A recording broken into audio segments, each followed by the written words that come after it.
NAD, Nova Assembleia de Deus, em Nova Ponta da Fruta, Vila Velha S, Pastor Mauro Muniz, Professor Miguel, só vitórias. A paz do Senhor, meus queridos irmãos, estamos aqui mais uma vez nesta manhã para comentar sobre a revista da Escola Dominical, a fragilidade humana e a soberania divina, o sofrimento e a restauração de Jó.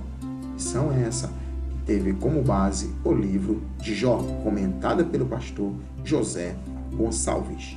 E nesta manhã estaremos estudando a lição número 12, quando Deus se revela ao homem.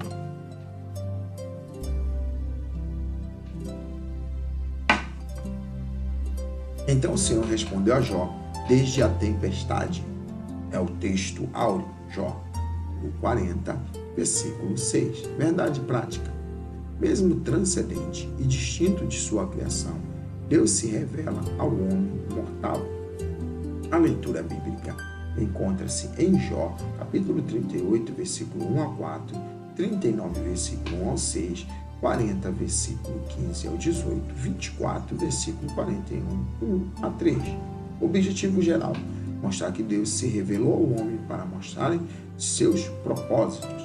Pois bem, aqui em paralelo com o nosso texto áureo, nós temos a nossa verdade prática, a palavra que está escrito lá em Jó, que Deus se revelando, agora desta vez para Jó, por meio de uma tempestade. O redemoinho Deus fala para com Jó naquela hora.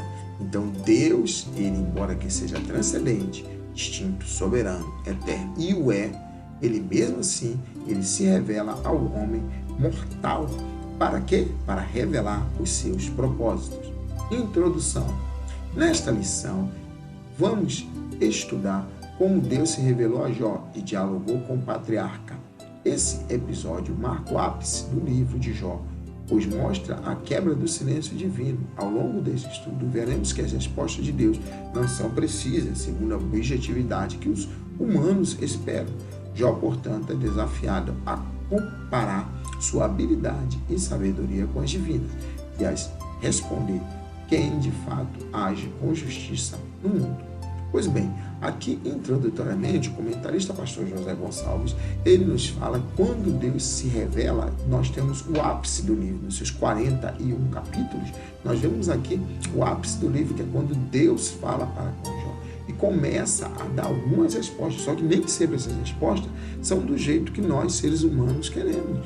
É de acordo ao que Deus sabe que nós precisamos ouvir, que Ele queira falar. Deus é soberano, é eterno, Ele fala da forma que Ele quiser. Nem sempre as respostas são do jeito que nós esperamos. Então, nessas respostas, ele começa a comparar a sua habilidade, a habilidade dele de ser criador, soberano, eterno, que todas as coisas estão embaixo do seu poder, com as nossas habilidades, pouquíssimas habilidades que nós temos. Aí é tremendo, né, meu? Aí, vamos lá. Tópico primeiro, a revelação de um Deus pessoal. Ponto 1. O Deus que tem voz. O Altíssimo havia falado nos 2 primeiros capítulos, mas essa fala era totalmente desconhecida por Jó e seus amigos ao longo do livro. Assim, até o capítulo 38, houve muitas falas sobre Deus. Jó falou, sua mulher e seus amigos falaram. Todavia, Deus mesmo não falou durante todo esse período. Ele estava o tempo todo presente, mas sem dizer nada a Jó, até que quebrou o silêncio. Depois disso, o Senhor respondeu a Jó e o redemoinho. Jó, capítulo 38, versículo 1. Quando ele está aqui nos falando sobre o Deus que tem voz, nós vemos que muitas pessoas falaram por Deus, digamos assim. Jó falou, sua mulher falou, seus amigos falaram. Mas só que quando Deus se revela, a coisa é diferente. Então, segundo Jó 38:1, depois disso, o Senhor respondeu a Jó de um redemoinho. Para começar, ele já fala através de uma tempestade, já fala através de um redemoinho. A voz de Deus é do Deus Todo-Poderoso e Eterno, Soberano, que está no controle de tudo. Deus está no controle de tudo. Ponto 2. A poderosa manifestação de Deus. Jó ouviu a voz que tanto ansiava por ouvir. O Altíssimo revelou-se pessoalmente. Jó estava diante de uma manifestação teofânica de Deus, e este falava ali no meio de um redemoinho. Essa forma de manifestação divina é confirmada ao longo das Escrituras, como, por exemplo, com Moisés. Isso mostra que Deus não é impessoal. Pelo contrário, ele é um ser que se revela e fala com os homens. Jó teve a sua vida transformada depois de ouvi-lo. Pois bem, aqui o comentarista, quando está falando sobre a poderosa manifestação de Deus, Jó queria tanto ouvir a voz de Deus, e agora ouve a voz de um Deus que é pessoal. Ele é pessoal, ele é pessoa, ele fala com a pessoa. Então, essa forma de Deus falar, nós vemos também exposta, agora ele fala através de uma tempestade, através de um redemoinho, porém, ele já é confirmado também na Escritura, e falando, assim como falou, através de uma sarça ardente, que se queimava e não consumia. E falou para quem? Para Moisés. Então, Jó teve a sua vida transformada quando Deus Todo-Poderoso falou para com ele. Ponto 3. O Deus que está presente. Aparecem várias referências a Deus como El Shaddai. Para os amigos de Jó, El Shaddai era o nome que identificava Deus como poderoso, mas distante. Esse acabou por enaltar sua soberania, mas diminuir sua misericórdia. Jó clama por encontrar a Deus. Ele não sabia a razão do silêncio de Deus. Daí toda a sua angústia e desespero por se sentir sozinho e abandonado. Para ele, o Criador se escondeu para não ouvir sua defesa. Deus está presente e próximo de nós. Pois bem, quando ele está aqui nos falando sobre Deus que está presente, ele fala aqui, eu vi que aparecem várias referências a Deus como El Shaddai. E para os amigos de Jó, ele é o El Shaddai, e realmente, ele é o Deus Todo-Poderoso. Só que ele não é um Deus impessoal, um Deus que não fala com o ser humano, é um Deus que fala, como nós vemos aqui nesta lição. Então, o nome que identifica ele é distante. Então, enaltece a soberania. Na visão dos amigos de Jó, estava só enaltecendo a sua soberania e diminuindo sua misericórdia. Quando Deus também é um Deus misericordioso que fala também com a sua criação, que somos nós, com seus filhos, que somos nós. Para ele, o Criador se escondeu para não ouvir a sua voz. Aí já é na visão de Jó. Na visão de Jó, Deus se escondeu, Deus não queria ouvir a sua voz. Nós vamos ver tudo isso através dessa lição, que Deus revela, se fala com o ser humano. Tópico 2. A revelação de um Deus sábio. Ponto 1. Na mecânica celeste. A mecânica celeste que rege os fenômenos naturais.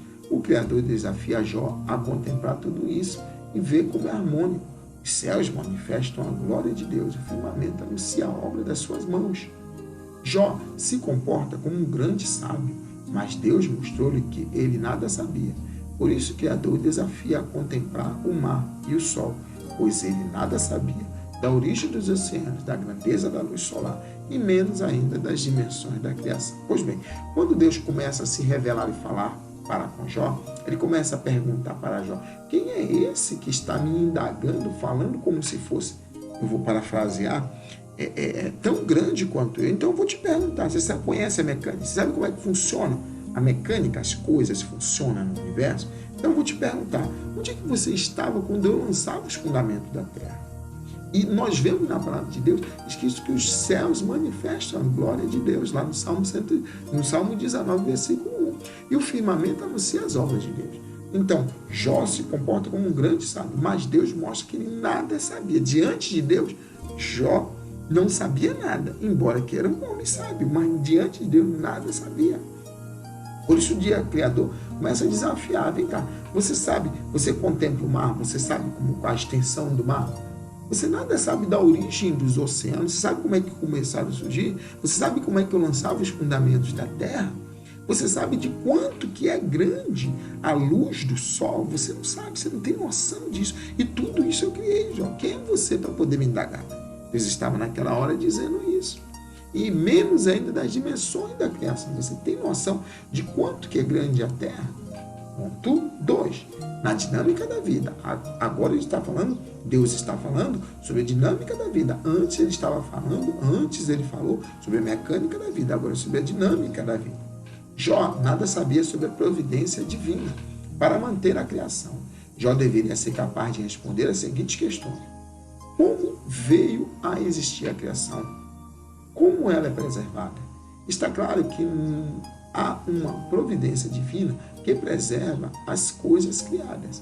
Se Jó não sabia como explicar como eles viviam e se comportavam, o que levava a pensar que poderia discutir com Deus de igual para igual?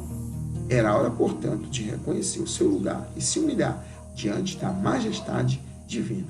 Na dinâmica da vida aqui, o comentarista está nos falando que Jó nada sabia acerca da dinâmica, como é que as coisas fluíam, como é que acontecia, como que foi que começou a existir a criação, como que ela é preservada.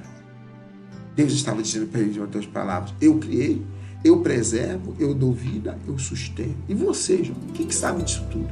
Sabe de nada disso. Então, o que levava a pensar que poderia discutir comigo? O que você pensa? E isso tudo levou a Jó a se humilhar. E, finalmente, ele se humilhar diante de Deus. Ponto 3. Na necessidade de se conhecer melhor a Deus. Jó falou muita verdade sobre Deus, mas ignorou quanto não sabia. A revelação de Deus sobre a mecânica celeste e da vida não foi uma censura à integridade e sinceridade dele. Aos olhos de Deus, ele permanecia um homem justo e íntegro, mas falto de humildade, pois agiu de forma presunçosa ao questionar a majestade divina. Cada formação de uma vida e cada ato de preservação da criação é Deus dando-se a conhecer ao ser humano. Pois bem, quando ele está falando aqui, o comentário da necessidade de conhecer a Deus, então Jó, ele falou muitas verdades de Deus, mas ignorou daquilo que não sabia, do quanto maior era o Deus ao qual nós servimos, de quanto ele é grande, do quanto que ele é maior em nossa vida. E nós não sabemos, assim também Jó não sabia. Então, embora que Deus não estava censurando a ele quanto à situação em que ele estava, da sua integridade e sinceridade, porque Deus mesmo havia dado testemunho, e Jó continuava íntegro, sincero e temente a Deus, ele, aos olhos de Deus, ele permanecia desta forma, mas falto de humildade. Falou e falou demais. Então, falou de muita verdade, mas quando fala, nós falamos muito. Chega uma hora que nós temos que saber parar de falar. E quem muito fala, acaba escorregando nas palavras, acaba vacilando nas palavras, que foi o caso também de Jó. Mesmo sábio, vacilou nas suas palavras. Tópico 3. A revelação de um Deus poderoso e justo. Ponto 1. O Belmonte e o Leviatã. Deus chama a atenção de Jó para a natureza indomável desses animais, a fim de ilustrar seu poder divino. Algumas Bíblias traduzem esses termos como hipopótamo e crocodilo, respectivamente, enquanto o Belmonte representa a força bruta e Leviatã se parece mais com uma criatura com poderes sobrenaturais. O Belmonte e Leviatã representam o ápice da força natural com sobrenatural. Mesmo poderosos, estavam debaixo da mão de Deus. Pois bem, aqui quando Deus começa a falar, quando Deus está falando sobre o seu poder, o quanto que é grande, ele fala da natureza indomável. Ele fala de dois animais que na Bíblia está escrito como Belmonte e Leviatã. E algumas Bíblias traduzem como hipopótamo e crocodilo. Nós não vamos chegar a falar aqui sobre o mérito da questão, mas algumas Bíblias traduzem como hipopótamo e crocodilo. Mas nós cremos que na visão que Jó tinha da época desses animais, e a Bíblia nos leva a crer que era dessa forma, animais tão grandiosos, tão poderosos, que ninguém podia dominá-lo, ninguém poderia caçá-lo, ninguém poderia ter consigo. Então eram animais que representavam força bruta e força indomável, animais que representavam poderes sobrenaturais. Então Deus pergunta para Jó sobre o Belmonte e Leviatã, apresentando sobre esse ápice de força e de poder. No entanto, mesmo eles estavam debaixo da mão de Deus. Todos eles debaixo da mão de Deus. Deus estava criando, regendo, controlando e protegendo. Já o ser humano não conseguia nem domá-lo, nem dominá-lo. Ponto 2. Justiça e graça. Se Jó não é capaz de lidar nem com o Belmonte, nem com o Leviatã, então como poderia tratar desse mundo complexo? Deus deseja mostrar a Jó o seu erro ao dizer que o Criador não havia sido justo com ele, nem com o ímpio. Jó seria capaz de tratar o mundo de forma melhor que Deus? Só a graça de Deus poderia justificá-lo. Ele dependeria somente da graça divina. Não há nada que possa justificar o ser humano diante de Deus, senão a sua maravilhosa graça. Efésios capítulo 2, versículo 8. Pois bem, quando ele está aqui nos falando sobre a justiça e a graça de Deus, de novo, Deus falando, mostrando para Jó o seu erro de achar que sabia muito, tinha grandes entendimentos. Então ele mostra sobre essa força dessas criaturas que Jó não dominava, porém Deus estava tudo debaixo do poder e da mão de Deus. Ele foi criador e regia essa força bruta, esse ápice de força que nós temos dessas criaturas na visão que o ser humano, que Jó tinha na época. Então Jó seria capaz de tratar com o mundo melhor para chegar diante de Deus e interrogar, achar que Deus não tinha sido justo, então se justificasse diante de Deus. Tem como nós nos justificarmos? Não há nada que possa fazer justificar o ser humano diante de Deus, senão a sua maravilhosa graça, segundo Efésios capítulo 2, versículo 8. Conclusão: Deus se revelou a Jó de uma forma maravilhosa. O que Jó tanto desejava, finalmente aconteceu. O encontro com Deus. Este se revelou a Jó, não para recriminá-lo, mas para revelar-lhe o quão imperfeito ele era e o quanto conhecia pouco acerca da majestade divina. O Criador mostrou a Jó que, apesar de seu silêncio, ele sempre esteve presente e no controle de todos os acontecimentos, cabendo, portanto, ao homem louvá-lo em toda e qualquer circunstância, qualquer situação. Pois bem, concluindo a nossa lição, quando Deus se revelou, não foi simplesmente para recriminar, para reprovar a Jó, mas para revelar o quanto imperfeito e pequeno Jó era em relação ao Deus soberano que era. Então, Jó era muito pequeno diante do grandioso Deus que nós temos e que nós servimos, infinito, adorado, maravilhoso. E embora que Deus não estava falando do jeito que Jó queria, mas Deus estava presente e no controle de tudo.